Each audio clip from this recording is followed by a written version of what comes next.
আজকে শনিবারে আপনার জামাতের খুব বড় একটা সমাবেশ ছিল, তারা যেটাকে জাতীয় সমাবেশ হিসেবে ব্যাপক প্রচার করেছে এবং আমরা যারা ঢাকাতে গত কয়েকদিন রাস্তাঘাটে ঘুরেছি ব্যাপক প্রচারণা হয়েছে।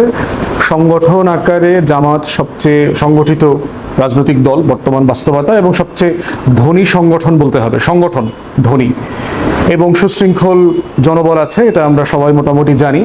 সোহরাওয়ার্দী উদ্যানের মতো একটা জায়গাতে ৫-১০ লাখ মানুষকে মোবিলাইজ করা, সারা দেশ থেকে আনা, এইটা তাদের জন্য আসলে খুব কঠিন কোনো কাজ না।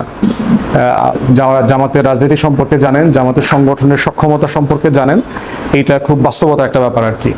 তো সেক্ষেত্রে আমি খুব বোধ করছি না যে এটা খুবই নজিরবিহীন অথবা একটা খুব বড় কোনো ব্যাপার।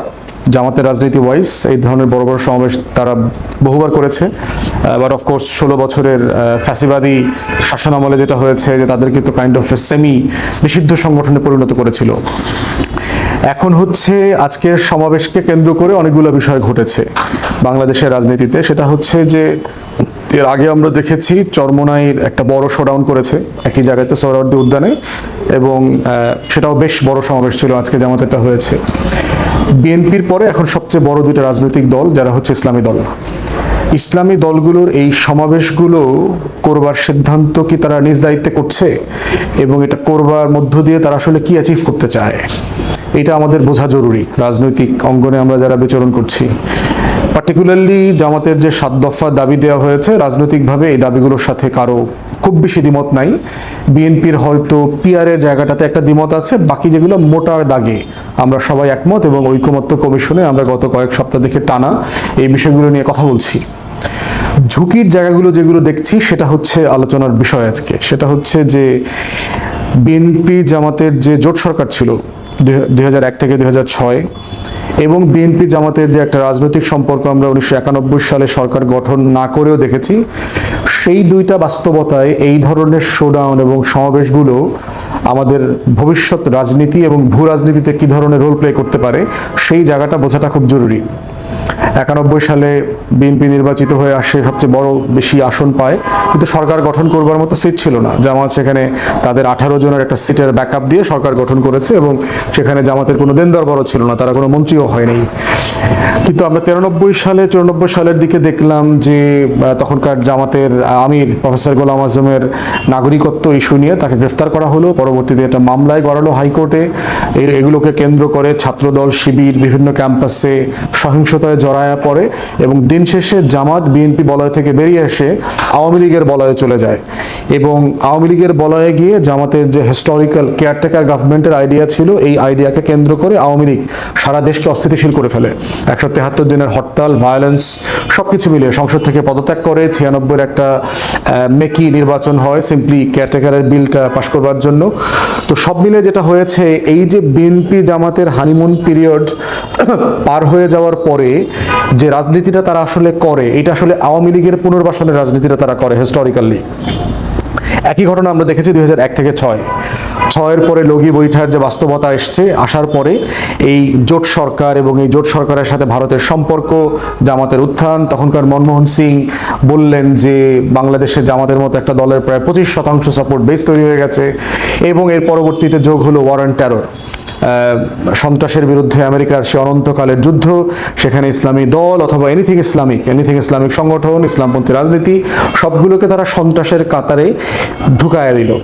তো সেই বাস্তবতার কনসিকোয়েন্স দেখেন, ওয়ার অন টেরর, ১১১, লগি বৈঠার নাটকের মধ্য দিয়ে আওয়ামী লীগ আবার পুনর্বাসিত হয়েছে, রাজনীতিতে ফিরে আসছে দিল্লির ইঞ্জিনিয়ারিংয়ের মধ্য দিয়ে। তাহলে ৯১ থেকে ৯৬ বিএনপি জামাতের হানিমুন এবং সেখান থেকে বেরিয়ে এসে আওয়ামী লীগ পুনর্বাসিত হওয়া, ২০০১ থেকে ৬ বিএনপি জামাতের সরকার গঠন এবং সেখান থেকে বেরিয়ে এসে ১১১ এবং আওয়ামী লীগ পুনর্বাসিত হওয়ার যে বাস্তবতা আমরা দেখেছি, এই জায়গাতে এসে আজকে গত ১৬ বছর যারা মজলুম ছিলেন, বিএনপি জামাত অথবা এনসিপির ছাত্ররা সবাই মিলে আওয়ামী ফ্যাসিবাদের বিরুদ্ধে যে একসাথে হয়ে ঐক্যবদ্ধ হয়ে লড়াইটা করলেন, সেই লড়াইতে যখন ভাঙন সৃষ্টি হচ্ছে এবং একজন আরেকজনের মুখোমুখি হয়ে যাচ্ছে, সেই জায়গাতে এই আশঙ্কাটা আমার কাছে সবচেয়ে বেশি গুরুত্বপূর্ণ মনে হচ্ছে যে দিন শেষে বিএনপি বনাম জামাত বনাম চরমোনাই বনাম এনসিপি অথবা যার সাথে যা বলেন, এই বনামের সম্পর্কটা দিন শেষে আওয়ামী লীগের পুনর্বাসনে গিয়ে ঠেকবে কিনা। যদি একান্ত আওয়ামী লীগ নাও হয়, যেহেতু গণ অভ্যুত্থানের পরাজিত শক্তি, জাতীয় পার্টির মতো কোনো ল্যাপডগ 111-এর মতো একটা সরকার এসে খুঁজে ফিরে দিল্লির সেবাদাস কোনো দলকে বেছে নেয় কিনা, অথবা এরকম কোনো গোলাম দল বানায় কিনা, সেই রকম একটা বাস্তবতার দিকে আমরা যাচ্ছি কিনা। আপনারা দেখেন গত 2 সপ্তাহ আগে মিটফোর্ডের যে ঘটনা, এই ঘটনাটা যে প্রসেসে করা হয়েছে, যেই ব্রুটালিটিতে করা হয়েছে এবং ভিডিও করা হয়েছে, এবং তার প্রেক্ষিতে তারেক রহমানের বিরুদ্ধে যে নোংরা ভাষায় স্লোগান দেওয়া হয়েছে, এবং তার বিপক্ষে আবার ছাত্রদল মাঠে নেমে বিএনপি এবং জামাত এবং এনসিপিকে যে ভাষায় গালাগালি করছে অথবা যে ভাষায় স্লোগান দিচ্ছে, এগুলো কিন্তু আওয়ামী বয়ান, দিল্লির বয়ান। তাহলে দিন শেষে মনে হচ্ছে যে আমরা বড় দলগুলো পার্টিকুলারলি সবাই ইতিমধ্যে দিল্লির ফাঁদে কোনো না কোনো ফর্মে পা দিয়ে ফেলেছে। শুধু দিল্লি না, বাংলাদেশে পতিত স্বৈরাচার আওয়ামী লীগের যারা দোসর আছে আমলাতন্ত্রের ভিতরে, আমাদের সশস্ত্র বাহিনীর গোয়েন্দা সংস্থাগুলোর বিভিন্ন জায়গাতে জেকে বসে আছে, তারা এখান থেকে খেলছে। হাসিনার বিরুদ্ধে আমরা যে স্লোগানগুলো এত নোংরা ভাষায় দেই নাই, সেই ভাষায় তারেক রহমানকে স্লোগান দেওয়া হয়েছে তার দলের একজন লোক খুন হওয়ার পরে, এবং এটা কোনোভাবে গ্রামের মিলছে না। ছাত্রদল বিএনপির লোকজন স্লোগান দিচ্ছে তুমি কে আমি কে, বাঙালি বাঙালি, জামাত শিবির রাজাকার, এই মুহূর্তে বাংলা ছাড়, এই ধরনের কথা বলছে। এগুলো তো আওয়ামী স্লোগান। এই আওয়ামী ফ্যাসিবাদ, এক শিশির 2 সিপি জামাত আর এনসিপি, এই ধরনের স্লোগান দেওয়া হচ্ছে। তাহলে দেখা যাচ্ছে যে কিভাবে মুখোমুখি বাস্তবতা তৈরি হয়ে গেছে। আজকেও দেখলাম এনসিপি নেতৃবৃন্দ বিএনপি স্ট্যান্ডিং কমিটির সদস্য সালাউদ্দিন আহমেদের বিরুদ্ধে কক্সবাজারে গিয়ে খুবই উস্কানিমূলক একটা স্টেটমেন্ট দিয়েছে, অতএব, এবং সেখানেও যথেষ্ট টেনশন বিরাজ করছে। এই প্রেক্ষিতে আবার আগামী কালকে থেকে শুরু হচ্ছে 5 দিনের ঐকমত্য কমিশন। তো রাস্তাঘাটে আমরা সবাই একের বিরুদ্ধে আরেকজন দাঁড়িয়ে স্লোগান দিয়ে শত্রু বানিয়ে পরবর্তী দিন এসি রুমে গিয়ে ঐকমত্য কমিশনে গিয়ে দিন শেষে কি আসলে আমরা কোনো বিষয়ে ঐকমত্য করতে পারবো? এটা সিম্পলি প্র্যাকটিক্যাল? এগুলোর মধ্য থেকে জুলাই সনদ অর্জিত হবে। এই জন্য আমার কাছে মনে হচ্ছে যে রাজনৈতিক দলগুলোর ভিতরে যে রেসপন্সিবল দায়িত্বশীল আচরণ দরকার ছিল, সেটা আমরা দেখতে পাচ্ছি না। একজন আরেকজনের রাজনীতির এবং রাজনীতির পলিসি কর্মসূচি নিয়ে সমালোচনা করবেন, মার্জিত ভাষায় করবেন, যে কোনো নেতার বক্তব্যের সমালোচনা করবেন, এটা গণতান্ত্রিক মূল্যবোধ এবং সেটাকে আমরা অবশ্যই স্বাগত জানাই। কিন্তু যে ভাষায় করা হচ্ছে, এটা হচ্ছে মানে প্রতিপক্ষকে শত্রুতার পর্যায়ে নিয়ে যাওয়া হচ্ছে।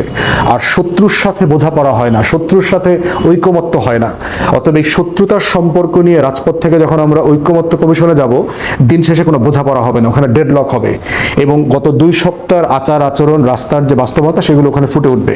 তাই আমরা রাজনৈতিক দলগুলোকে অনুরোধ করছি, বিএনপি, জামাত, এনসিপি থেকে ইসলামী আন্দোলন বাংলাদেশ, সবাইকে দয়া করে যার যার আচরণের জায়গা থেকে দায়িত্বশীল আচরণ করেন, একজন আরেকজনের রাজনীতির সমালোচনা করেন।